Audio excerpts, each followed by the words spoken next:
This is the CineSnob Podcast. Hi everyone, welcome to episode 286 of the CineSnob Podcast. I'm Jerrod Kingery. I'm Cody Villafana. Cody is NBA All-Star Sunday. Yeah. I guess All-Star Weekend. The game is tonight. Not participate? Do you watch any of the All-Star festivities at all? Well, I was not voted an All-Star this year, so I don't participate. I know. Yeah, I mean, I watch the the stuff usually, so I watched the dunk and the 3-point stuff last night, and then because Wemby was very briefly in the sort of Rising Stars game, I saw a little bit of that myself. I watched a little bit of that. So yeah, I mean, I try to. I think the All-Star game is fun. I think there's really only 2 sports All-Star games that I think are worth watching, and that's basketball and baseball. The baseball All-Star game is probably tops, but it's just the typical like no defense, a bunch of guys just showing off kind of thing. So now they're going back to the East versus West for the first time in a while, right? Right. Because it was like guys picking teams or something crazy. Yeah, it was like team captains, like Team Giannis and Team LeBron, and then they would just pick do a draft between them, and so I saw that Adam Silver had said that because they're in Indiana, they thought it would be a good idea to go back to like classic basketball stuff and do East versus West. So yeah, I always like that over anything else personally, just because it it keeps. I don't know. I don't like the idea of picking teams. I like the idea of like my guy's going to be on this team. And anyway, yeah. I mean, the only cool stuff that you would get occasionally is like teammates playing against each other. If you had like multiple, so that was the only real benefit of it, I think. I don't know if you've noticed, it's sort of like taken over all of the Warner Brothers like channels. Like they're showing. Like, I think I saw the Rising Stars game on True TV. Oh, in between Impractical Jokers reruns. Yeah, I think that's literally all that's programmed on there. Well, it's Impractical Jokers, which I love, and I love to like just kind of zonk out and watch like 9 episodes in a row. Yeah. But then when something different comes on, it's like, oh, this is strange, and especially when it's a live sporting event, it was extra strange. Yeah. It's always weird when they do like the Final Four or like the NCAA tournament, and they will have like sports games on CNBC and stuff or whatever. Oh yeah, I guess that's more Olympics, but they had like basketball games on True TV. Yeah. And then like the like this is not like where they have too much room. It's just taking over the whole block of it because you could watch it on TNT and TBS also. Yeah. It's I mean, those poor channels are just zombies now anyway. Like they all had original programming. Now they're just terrible facsimiles of what they were. It's like how MTV is just like, what's that? Ridiculousness show. Yeah. Well, yeah. And like Comedy Central now is just The Office, Seinfeld, and I think South Park here and there. And then The Daily Show. Yeah. Speaking of zombies. Have you watched the Jon Stewart? You watched the Jon Stewart. I watched a clip, like the monologue. Yeah. Yeah. Man, I don't know how I feel about this stuff. We've murdered cable. Like we all agreed on murdering cable, and then we're left with this shit. And then now cable is like reforming into different things. And yeah, the solution for like streaming now is like, hey, have it be more like cable. And so yeah, and meanwhile, like these legacy things are just dead. Like when when Impractical Jokers finally gets canceled, and like I don't know what they do. Do they just keep playing Impractical Jokers forever and ever and ever and ever? Probably. I mean, it's so weird. It's grim.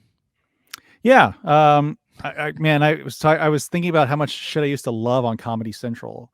Oh yeah. Like shows that were like on, or I mean, The Office is great, but it's not a Comedy Central show, and yeah, you can burn through the run pretty quickly. But like thinking about the old Colbert Report, like man, that was some top-notch political satire, and now it's just who cares? Yeah, who gives a shit? And that was supposed to be Comedy Central was supposed to be shifting towards like adult-oriented animation.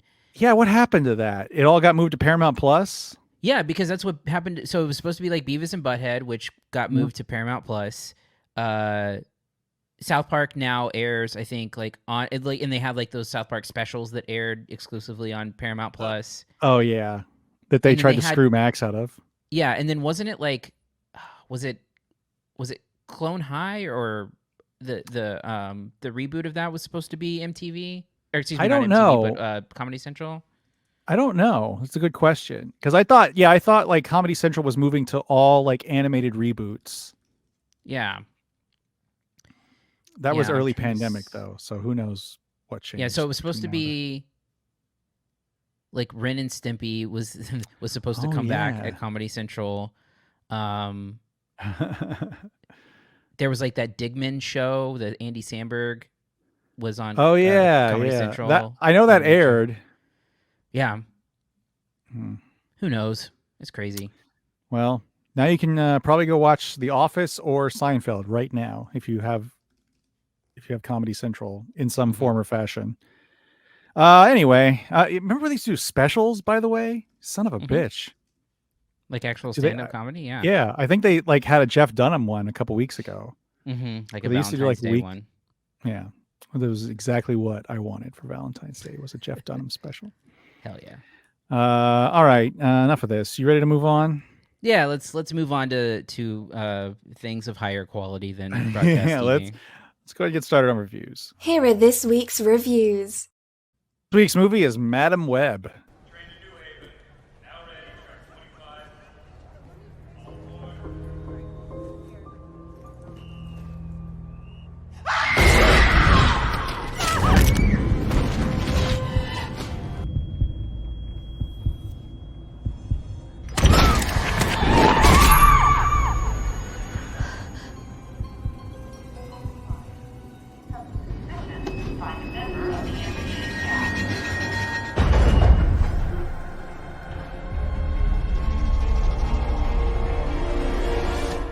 Get up.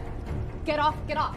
Get up. Me? Go. Get off. You're gonna die if you stay here. Get up. What? Are you threatening us? Get up. Hey, give me that back.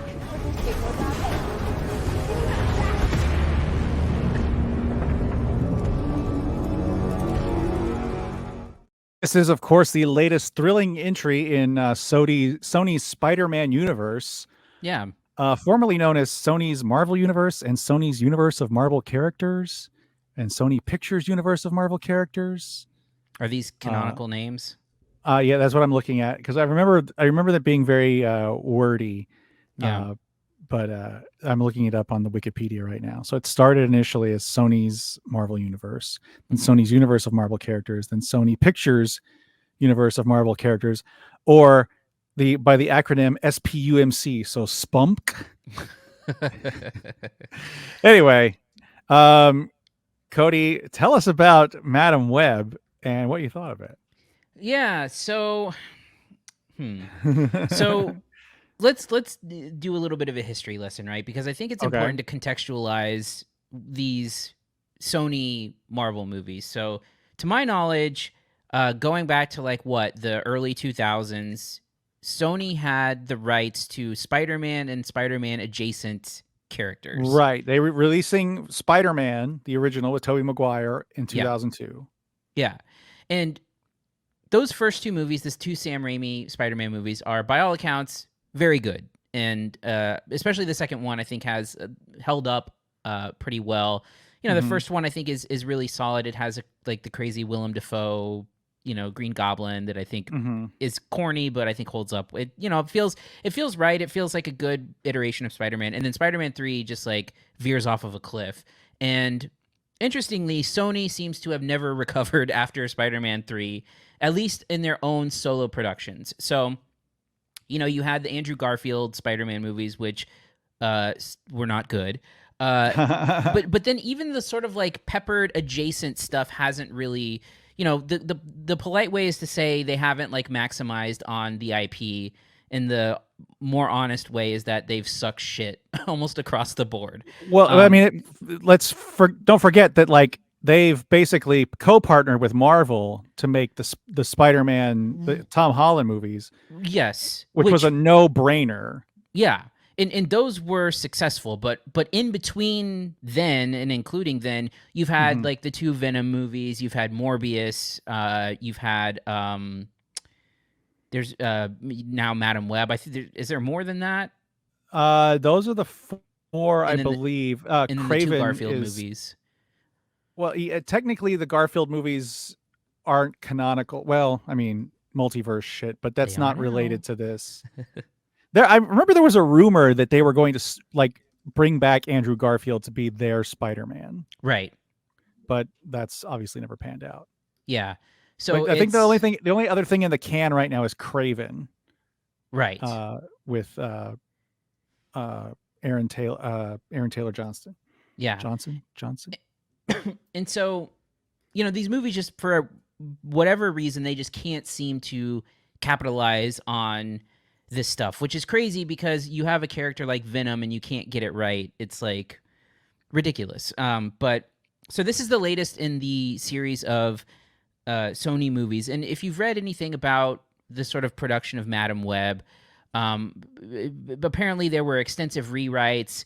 There was an issue where this was supposed to canonically have a related Spider-Man, and then apparently they realized that they timed it incorrectly, and so they had to undo any kind of canonical connection to an existing Spider-Man. So this movie takes place in 2003.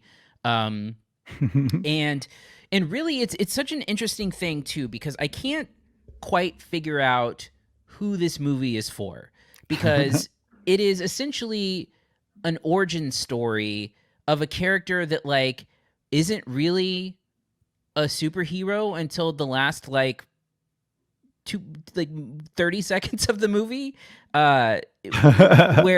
where she's sort of like, you get this Madam Web character who is essentially like a clairvoyant, right? She's able to see into the future, but she can't quite control it. And Right. it has to do with her being birthed by spider people in Peru, and she's being essentially the setup of the movie is there is a villain character. I don't even remember the villain's name, to be quite honest. It's Ezekiel Sims. Ezekiel Sims, got it. So Ezekiel Sims is the villain character who essentially is having visions that he is murdered by 3 like female Spider-Man characters at some point in the future, and he is trying to get ahead of it and kill the girls before they have the chance to kill him down the line. These girls are all sort of tangentially related to Madam Web's character, in that they've had like run-ins together, and they end up sort of, being taken in by her so that she can protect them, while also, trying to she's trying to put together her powers. And I think that's the most concise way of summarizing the plot there. And again, I don't know who it's for, because there's pretty limited action sequences in the movie. And look, I'm just going to spoil some stuff here, because like, don't see this movie, but I'll do the work for you. So, the first major thing is that like, you see these little clips of the 3 girls as like Spider Women characters. Spoiler alert, they're not actually at any point in like the actual like timeline of the movie those characters. They are only seen in visions of the future. So ostensibly they're just like teenage girls throughout the whole movie, and that's basically it. Like helpless teenage girls is what they are. So you don't even get like, you get like tiny little, maybe like a total screen time of what, like a minute of like Spider-Women clips. I mean, most of those are like visions, like muddy visions. Yeah. Right. So you have that. You also have this weird, like, coy connection to the Spider-Man universe. So again, spoiler alert. And this was heavily suspected that Adam Scott's character. What is Dakota Johnson's character's name? It's Cassandra Webb. Cassandra Webb. So Cassandra is a paramedic, and her paramedic partner is played by Adam Scott. And again, spoiler alert, he plays Ben Parker. He plays Uncle Ben, right? Mm-hmm. And you know, they're like being very coy about his character name. It's revealed in the first like 30 seconds. She literally calls him Ben like 30 seconds into the movie. So right there. And you know what that means. But they seem to hide the Spider-Man connections for whatever weird reason, as if the audience doesn't all know exactly what they're talking about. So like Ben talks about meeting a new girl. I met someone. What's her name? And he just kind of sits there and stares and doesn't say anything. And then later on, they're at a baby shower for his sister. And they say, well, what are you going to name the baby? And a balloon pops during it before she can say Peter. So like, it's just this dumb thing. And like the movie basically ends with Peter being born, but the name Peter never being spoken. Again, we all know what this is. Why not just say it? It's a very weird restriction. Beyond that, so we have the villain Ezekiel, and I gotta pull up his name. It's his last name's Rahim. Is it Tamir Rahim? Is that his name? Tahar Rahim. Tahar Rahim. A really good actor. He was in the movie A Prophet. If you've ever seen that, it's a really great like French prison movie, and he's awesome in it. And he plays the villain. And again, I don't know what happened. If it was like a circumstance of like rewrites, or maybe like you couldn't hear him. But basically, every line of dialogue he has is ADR. It's recorded in post. They do the best that they can by like having most of his dialogue be when his back is turned or when the camera's on another person. But there are times where literally like they're like, okay, we got to use this. And he's talking and there's different words coming out. And it's extremely distracting. It's some of the worst ADR I think I've ever seen. It sounds bad. It looks bad. It's across the board bad. And then we get to like this. These are just like small details of like why the movie is not good. But when you boil it down, it's like a nonsensical narrative that like really drags. And it's just like above all else, in my opinion, like really boring. Like it just like takes forever to develop. There's no real payoff of anything that happens. Like I said, there's not enough action to buoy it because there's like, you know, nobody is really a superhero. So occasionally you get like some chases or you see Dakota Johnson running down people in her car. But like, aside from that, like where's the action? So the villain is like basically like an evil Spider-Man basically. But like with no webs. So there's like, but he's dressed exactly like you would expect an evil Spider-Man to be dressed. Right, and he climbs on stuff, but like again, he's not like slinging through the streets of New York or whatever. So there's no like real tie to it feeling like, oh, this is like evil Spider-Man with evil Spider-Man powers or whatever. And then like just like the plot makes no sense. Like in the middle of the movie, Dakota Johnson's character is just randomly like, I have to go to Peru right now. And then cut to her like in Peru while she's like wanted from NYPD at that point. It's just nonsensical. I feel like the girls are not given much to do.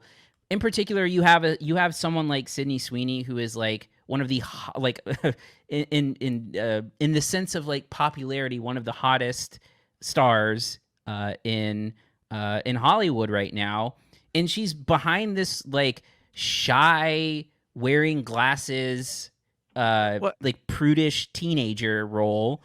She's dressed like she's like an extra in the "Hit Me Baby One More Time" video.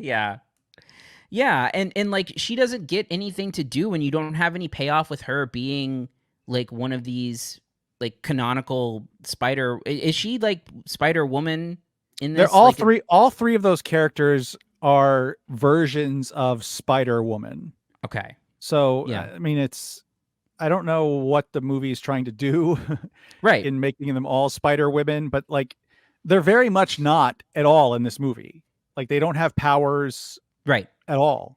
Like they're just like, again, they are helpless teenage girls who are on the run. And I mean, that's basically it. Like the most helpless. Yeah. Like they portray Sydney Sweeney's character as like this polite girl who like is following the rules. Like what the fuck, man?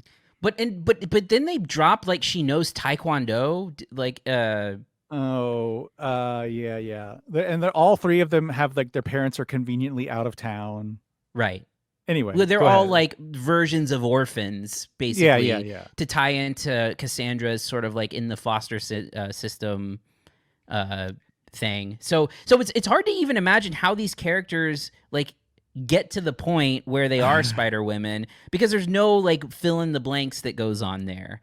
And then you get to the climax of the movie, which is like, again, maybe I'm dumb, but like, what is an industrial firework? And how does that differ from a normal firework? Because they mentioned that it is an industrial firework factory. It only makes me think of The Simpsons. I don't know if you've ever seen the episode where they introduced the Poochie character. Yeah. But like that's the whole point. Like at the beginning of the Itchy and Scratchy episode, they're going to the fireworks factory and they veer off to introduce this new character. And they go, where do we get to the fireworks factory? And that's all I could think of when I see this fucking thing, is just the stupid punchline of it. Yeah, and it takes the climax of the movie takes place in a fireworks factory that is apparently on stable ground. It's Chekhov's shaky ground fireworks factory. Oh, it's also sporting like a retro Pepsi sign. Yes, which again, there are moments in this movie where Cassandra and Adam Scott's character Ben are drinking Mountain Dew Code Red. And then at a party, she wants to have a beer, but he hands her a Pepsi instead. A very prominently placed, like 2003 vintage Pepsi can. Yeah, and then spoiler alert: the climax of the movie ends with the character getting crushed to death by the S in Pepsi on that giant. Yeah, doesn't seem like it'd be heavy enough to crush you to death if you have superpowers. The fuck do I know, man? Yeah. So anyway, it's fun to rip on the movie because it's like nonsensical and inept, and like just from a technical standpoint, the editing is terrible. There's like random like zoom shots that only seem to occur like in the beginning and the end of the movie, like handheld zoom stuff. There's like terrible ADR. It's nonsensical, but like again, it's a lot more fun to talk about how bad it is than it is like fun to watch how bad it is, because it doesn't have that characteristic of like a good bad movie where you can kind of laugh at stuff, because it's so like a lot of this stuff, it takes itself really seriously. It's like what, over 2 hours long or about 2 hours long? Yeah, I think it's like right at 2 hours. Yeah. So it really drags. And it's just like, it's just nonsense. And like I said, I don't know who it's for, because it doesn't deliver on the action. It doesn't really deliver on the mythology of the characters, especially because it doesn't really lead you to anything. Its Spider-Man connections are they could be there if they wanted to do it, but they just don't do anything with it. Like to the point where they don't even, I don't think, ever mention the last name Parker. I think it's just Ben. And no, they say Ben Parker. Okay, I don't remember that. I just remember them calling it was him actually Ben very early in the first name movie. basis. Okay, it was actually very early in the movie. Yeah. But anyway, they're coy about this connection that they should be like flaunting. It's a weird. I don't know why they're secretive about it. It's very, very weird. But it does reek of a movie that like did go through rewrites and like had like too many hands in the pie, and then like had to be salvaged in some way to even make sense. And it's just spectacularly bad. Yeah, I disagree with you on I'm sorry, I agree with you on everything. Sorry. I was like, no, I fucking love this movie, man. No, I agree with you on everything. I think the most fascinating thing to me about this movie is boring as shit. Yeah. This is the second movie in a row that they released after Morbius that feels like it was just hacked to death. Mm-hmm. And again, I don't know, like you said, I don't know who this movie was originally for. Like it kind of has an undercurrent of like female empowerment that I don't think ever really gets off. Like you might be fooled into thinking that, because this is a movie that stars, 4 women, and they're the heroes, but it never really gets off the ground at all with that. Mm-hmm. And the idea that like it just fucking drags. I think I told you this yesterday. I went and saw the movie yesterday, because our screening was at like 11 a.m. on a Monday, really hiding it from everyone that has a day job. But I went to the bathroom when there's a scene where like Dakota Johnson drops them off in the woods for some reason, and then goes back to her apartment. Like the three characters talk about going to a diner. So I dip out to go to the bathroom, and I come back and they just got to the diner. Yeah. That's like 2 minutes of screen time there. What the fuck was happening? Some of this stuff is just so slow. But really the most fascinating thing to me about this is just the attention to detail, paying attention to the details that seemingly were destroyed in whatever edit they made on this. Because first of all, it's set in 2003. I think it was originally set in the late 90s, just using context clues. Like, for example, when you get to the present day not present day, but you get to 2003, like one of the first shots we see is a Blockbuster video. Like, we're in when this existed. But there's some very obvious like drop-in stuff that's supposed to place it in 2003 that just feels like really jarring. Like somebody flamed in like videos or like posters of like a Beyonce release and an American Idol poster, and Dakota Johnson's character mentions American Idol. So canonically, was this originally like Andrew Garfield was supposed to be the Spider-Man of this universe? Is that right? I only ever heard that as a rumor. I don't know. But it was supposed to tie. It was definitely supposed to tie in some way. I mean, very clearly. I don't know if this is was ever really like set in stone. I'd have to really read up on that. It would make sense that they were trying to do something bigger, because there's like, otherwise the Spider-Man stuff, the Ben Parker stuff means fucking nothing. Right. Because like as it is, it's just another thing. So I don't know why it would have any bearing on this story whatsoever without it having been something else in the past, in a previous draft. So it makes sense that I feel like they clearly moved this from the 90s to the 2000s. And I think that's been kind of halfway speculated or rumored anyway, which would make sense if you were trying to age this up into Tom Holland, or age this down to Tom Holland as opposed to Andrew Garfield. Right. But in the process, it just sort of exists in this nothingness of like, why are we watching this? What's the point of this? Who is Madam Web, and why is this why is any of this happening? I guess is the point. And because there's no Spider-Man, there's no point of reference for any of this stuff other than the fact that we know that there's a Spider-Man. So there's all these like origin, like it hints at this bigger like connected universe of Spider-Man characters. Because again, why would fucking Ben Parker be in this as her partner, in the ultimate coincidence that this Spider-Woman is also Ben Parker's partner, who's Peter Parker's uncle, and all this other shit. Right. So I don't really get it. I don't know what's happening. I don't know why any of this is in this draft. But man, this thing is so fucked up and boring, but it's not fun. Like Morbius was fun and ridiculous, and half of that had to do with Jared Leto's like total commitment to this horse shit. Yeah. This Dakota Johnson could not give less of a shit about this, and it's so obvious, and the line readings come off as so disinterested that it in the end I'm left thinking like, well, maybe her press tour really did sink this thing.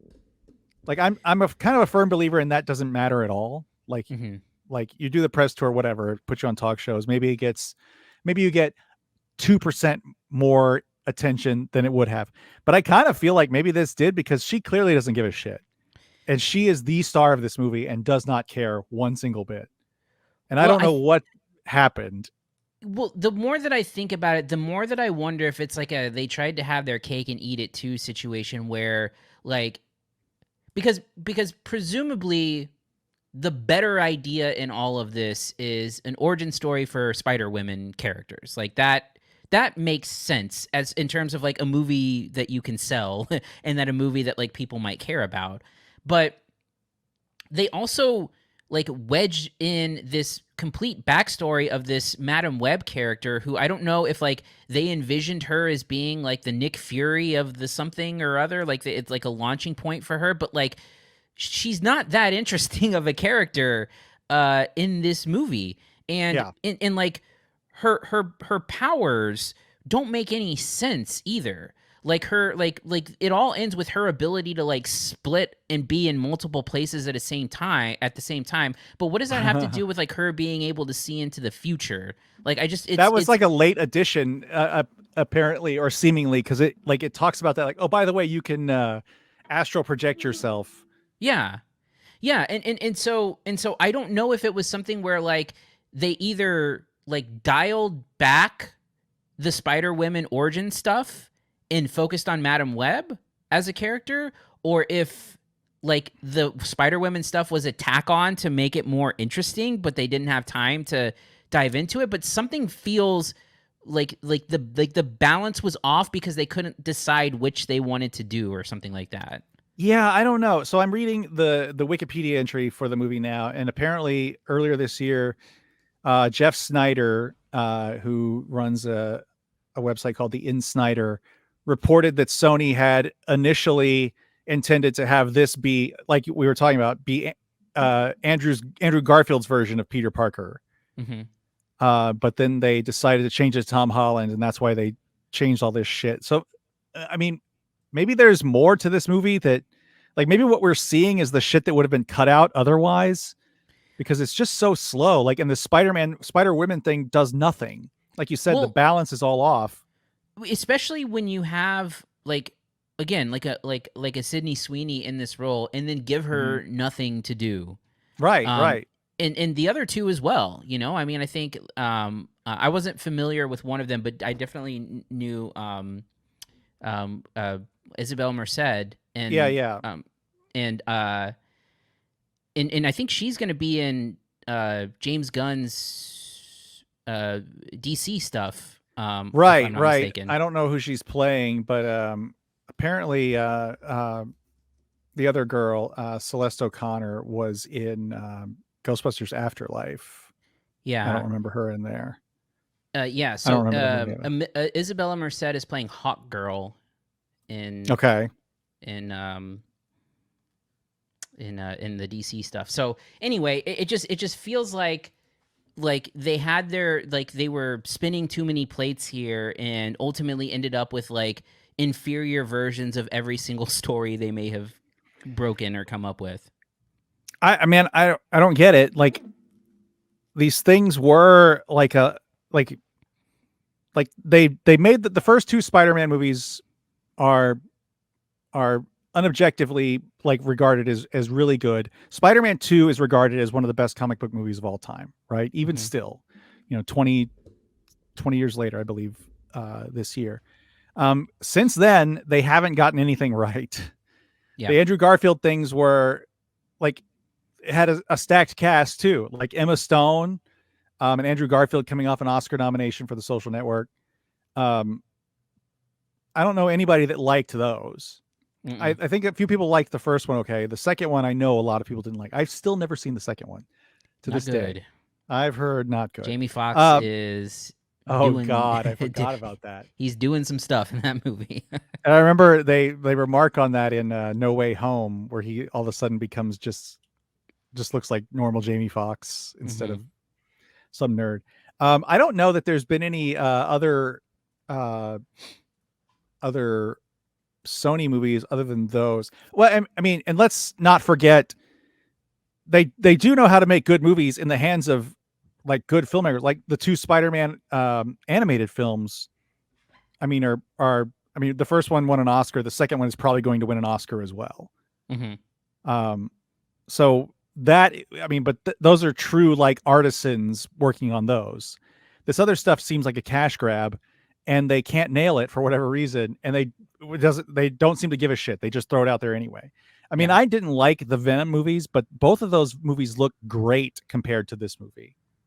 Yeah. Like, at least the first Venom movie had some crazy weirdness to it. The second one, I wasn't a fan of at all, but man, I don't know what's going on over there. I don't know why they keep cranking out just utter garbage like this. Yeah.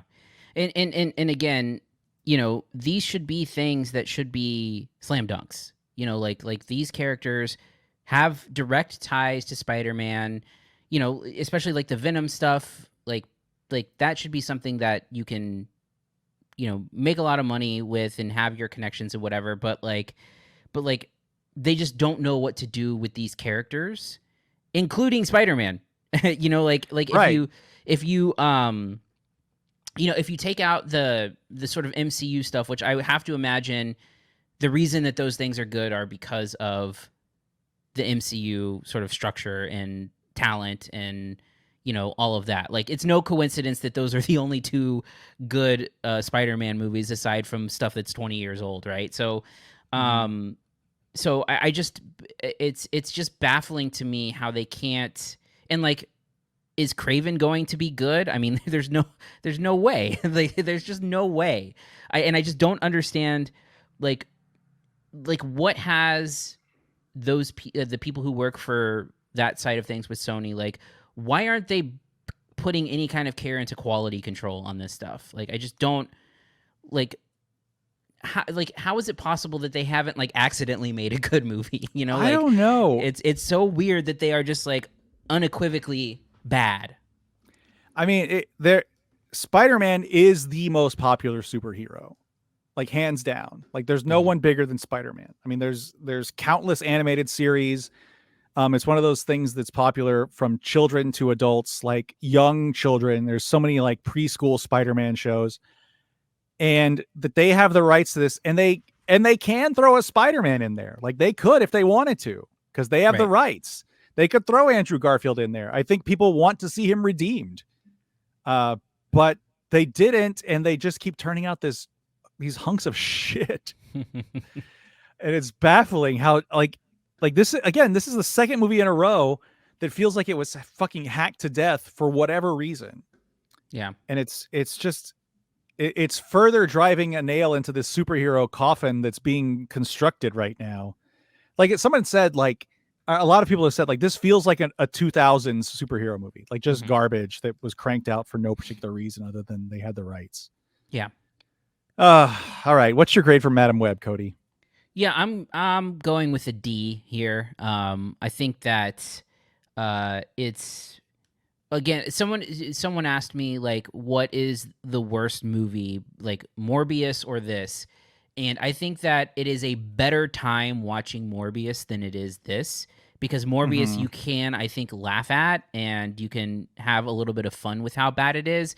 And this one is just dull and boring and lifeless, and it doesn't make sense. And it's like technically hacked to death, and it's just not an enjoyable experience. It's fun to talk about, and to some degree, because it's fun to to rip it to shreds, deservedly so. But as far as watching it goes, I wouldn't even recommend it for the sort of like watching a dumpster fire part of it. Yeah, I mean, at least I'm giving it a D. Also, at least Morbius is, no pun intended, batshit in its weird badness. But I get it, because he was bitten by bats or something like that. Yeah. I don't remember. Do you remember Tyrese was in that, and he was cut, or like his like originally was supposed to have some sort of superpower, and then he fell for the fake Martin Scorsese tweet praising the movie. Oh, poor Tyrese. I mean, he's a millionaire. He's very successful, but that was anyway.